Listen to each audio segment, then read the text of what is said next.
Hello, BookTube, and welcome back to June on the Range, another great BookTube event created by Michael K. Vaughan. He created it last year. It's designed to celebrate Westerns. I had a blast. So did everybody else who's doing June on the Range last year. A lot of blast. And I'm participating. I'm a co-host again this year, and I'm having a blast again this year. And you can tell when I'm having a blast with a BookTube event because I overdo it.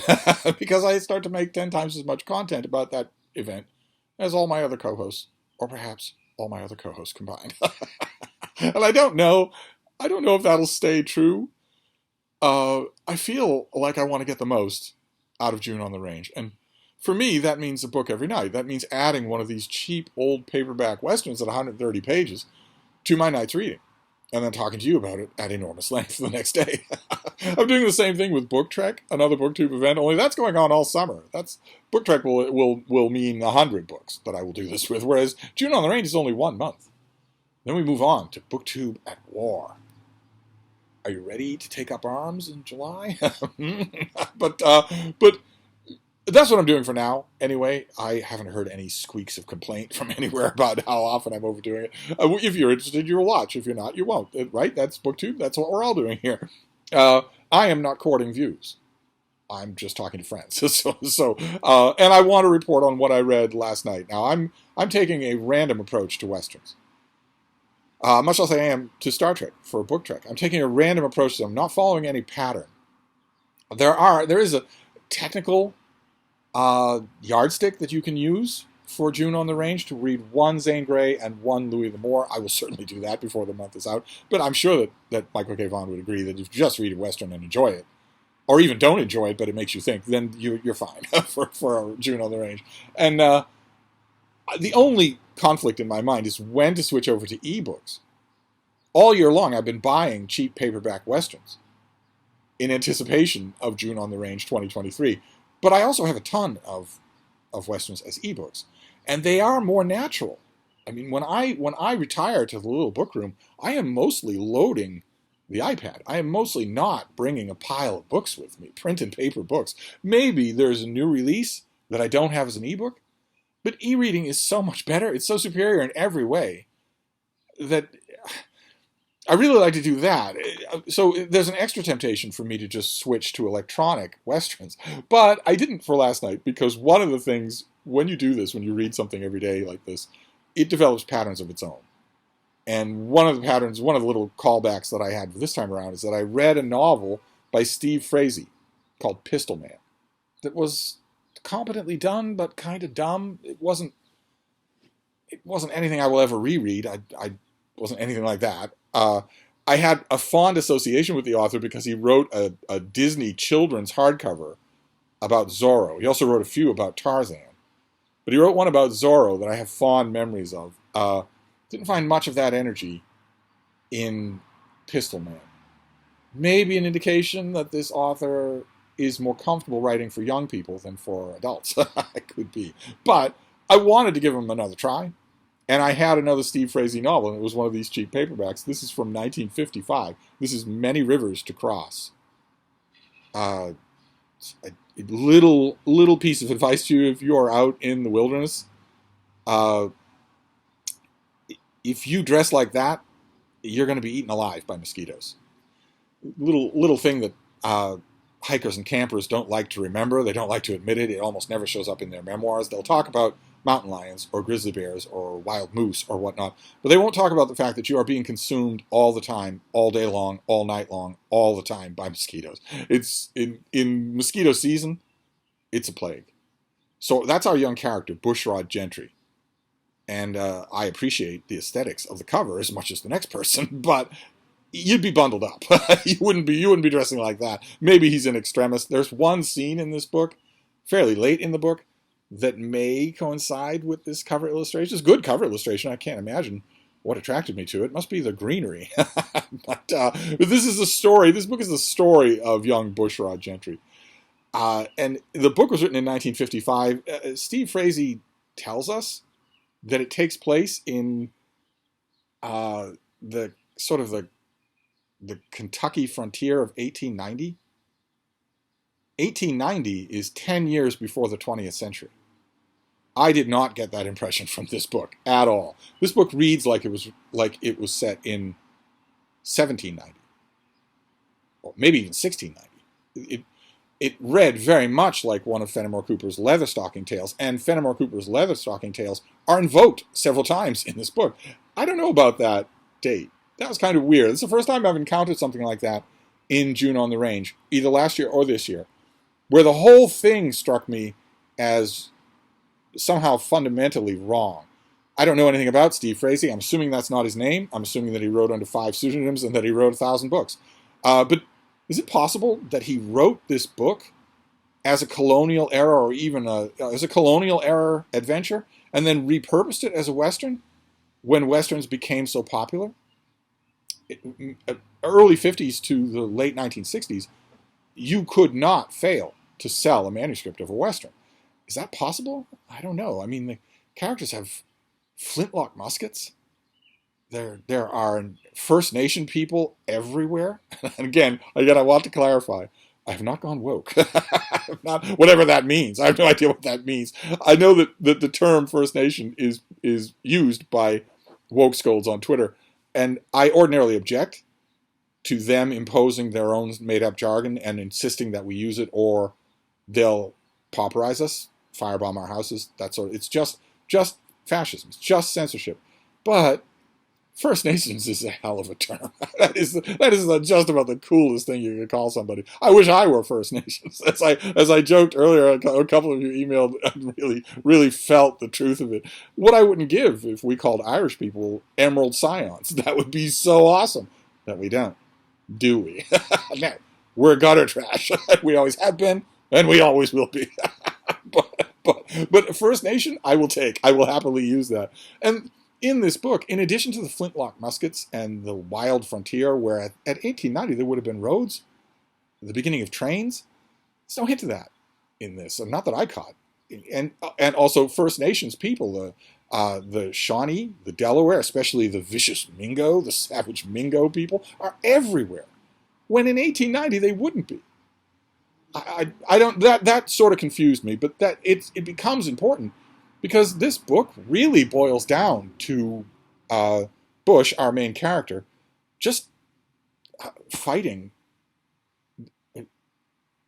First Nation people. It's basically the whole book is him fighting Mingos, left, right, and center, befriending Delawares.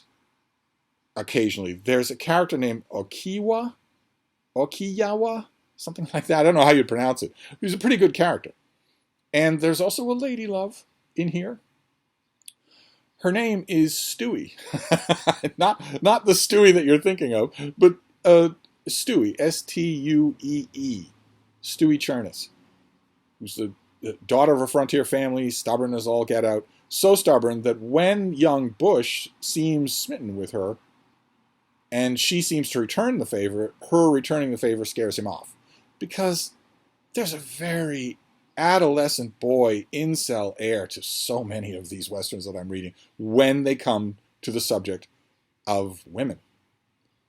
Usually the women are written as space aliens, and usually the male characters don't know, they can be as competent as the day is long until you put them in the same room with a woman and suddenly they can't talk.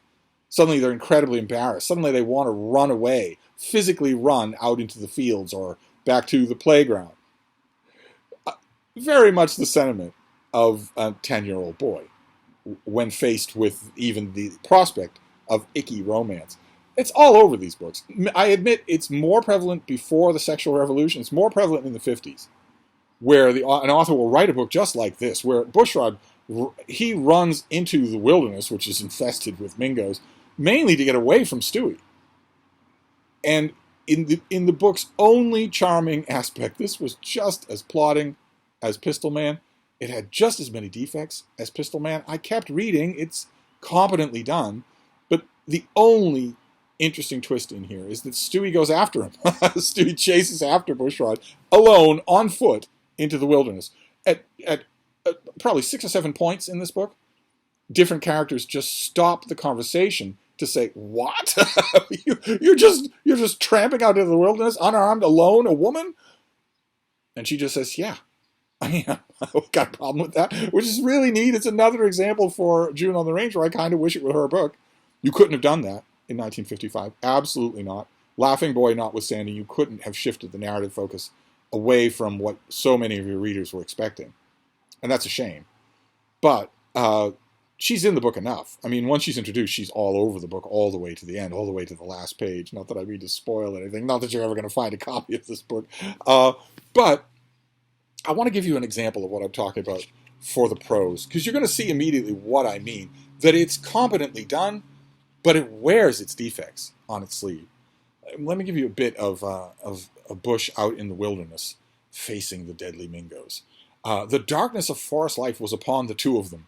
They looked like 7 mountain wolves moving like the wind to close upon their prey. Upon, twice in 2 sentences. This author never uses the word upon in real life. A few paces apart, they came toward the tree. Bushrod had no choice. He must take the last one first, for the scarred Mingo in the lead was completely erect, while the second one was half-crouched, looking to the side to study again. One scalp lock passed beneath the limb. No idea what that means. Even in context, even the second time through, I have no idea what that line is describing. Bushrod launched himself by tipping forward and releasing the spring bend of his legs as he made a half-turn to the left. Leaves rustled. The Indian below twisted his head like a snake and reached for an arrow. Snakes don't do that. And snakes don't reach for arrows. Anyway, Bushrod's plunging feet struck him in the shoulder blades and drove him to the ground. Why would that be? If Bushrod is letting go instead of jumping, and if he's twisting to the left, then it seems from the description like he's trying to do a high slammer off the top of the corner in a pro wrestling move, that he's trying to come flying down on this guy and give him a double whammy slam before he stands up in his leotards. The action is not described well. I guess that does make Many Rivers to Cross a good descendant of the Leatherstocking Tales, where the action is almost never described well. But anyway, let's continue. By the fraction that Mingo had slanted his shoulders to look above him, Bushrod's impact was deflected. His man was down, but the angle of the striking had sent Bushrod a long stride away to keep his feet. He came around, regained his step, and swung his tomahawk. He jumps out of a tree, feet first, to strike an opponent below him in the middle of the shoulder blades. There is no way, if you do that, even if you do it right, that you don't fall. Okay, so Bushrod would not have to worry about keeping his feet. He would need to worry about regaining his feet. But anyway, let's see here. He swings his tomahawk at this Mingo that he is down. It was a powerful bite, deep into the joining of the Mingo's neck and shoulder. The Indian humped. He tried to rise, but death gripped him. He twisted back on the deep forest mat, and his involuntary action nearly wrenched the tomahawk from Bushrod's grip. Bushrod saw the musket of the scarred Mingo jerk up to stomach height. He pulled his tomahawk free and leaped aside, falling to one knee. The musket made a booming sound, as if it had been overloaded. Out of the smoke of it, the second Mingo came in a long leap, knife held high. Bushrod sprang up, sweeping his tomahawk in a vicious arc. At the same time, he drove his left hand toward the wrist of the Mingo's knife hand. He got the wrist, but his own stroke was nothing, for the Indian chopped his free wrist across the muscles of Bushrod's forearm. It was like clubbing from a young tree. Did you follow that? What's going on there? Where is Bushrod's left knee? I don't know. It's gone a wandering. And also, you're at point-blank range with a musket, firing at stomach light. It's not going to matter if you dodge to one side and try to hit your knee. If you duck down to knee height in order to dodge to one side, all you're guaranteeing is that the shot will take your head off. We're not talking about a rifle here. But anyway, the tomahawk fell away as the Mingo bore the white man over. They rolled on the ground in a death struggle. The knife chopped down. Bushrod threw the power of it sideways, and the blade slashed into the ground near his shoulder. Everything he had learned from the Shawnees long ago came into play then. He grappled with his legs, He reversed the direction of his twisting and threw the Mingo over and came on top of him, still gripping the Indian's wrist. Bushrod smashed his fist down on the red, animal-like stripes of the Mingo's face. He saw the gritted white teeth of the lips strung tight across them, the savage stare of the man's dark eyes, and the white edging of the scar across his forehead. He struck once more, and then he reached for his own knife. The Mingo exploded under him, and they went rolling over again, locking legs, trying to knee each other savagely. Starting to sound like my first and third marriages to Deb. This time, Bushrod was pinned underneath when he finally came against a tree. He saw the knife straining down. He brought his right hand free and struck the Mingo in the jaw. With a desperate surge of strength, the Indian, arching his back, drove the blade down. It sliced into Bushrod's forearm, and the point grated on bone. Bushrod slammed his fist into the Indian's neck, and the man's head went sideways into the tree, and he was momentarily dazed. Kicking away from him, Bushrod scrambled up. The Mingo's eyes smoked out their bloodlust, and he was on his feet instantly. This time, Bushrod got both hands on the oak-like wrist behind the knife. He threw his knee into the Indian's body and twisted it, again with the knee. It was a give or break. The Mingo dropped the knife and went with the pressure and almost took Bushrod with him. His grip broken, Bushrod was offered 1 instant for a fair shot at the Mingo's jaw. He took it. The Indian's mouth flew open. He staggered back. Bushrod hit him again, driving him back across the body of his fallen companion. He struck once more, and the Mingo skidded backward on the ground near his musket. He rolled and clutched the empty weapon, coming to his knees. There was time now. Bushrod leaped to retrieve his tomahawk. He swooped it up and made the half-turn for a throw. The Mingo had dived behind a tree. An instant later, Bushrod heard his footfalls, light and rapid, going into the forest. This book has about 50 fight or action scenes like that. Just about 50 of them. And I don't know, maybe you're disagreeing with me. That was inert. What parts of it were incomprehensible, what parts of it weren't incomprehensible, were inert. You want to come down here, baby? Move your paper out of the way. Ooh. Oh. Oh. Oh. Right on your toes. Oh. Oh. She's struggling just a bit. It's overclouded today, and there's no bright, hot sunlight, but it's incredibly humid. It's like 95% humidity. So you feel every breath. The whole air is just cloying down on you. That's the one benefit of AC units, is that they destroy the kind of humidity that we get, because Boston is now a subtropical environment. So the humidity is awful here all year long, with only rare exceptions. And that's weighing on the little baby. But anyway, as I was saying, that was weirdly inert. That reminded me, that was very much of a piece with a lot of scenes in Pistol Man that should have been more exciting. And the only explanation I come up with is that Steve Frazee was just not good at that sort of thing. And he's not the only one. I'm encountering guys that wrote hundreds of Westerns who aren't good at this kind of thing.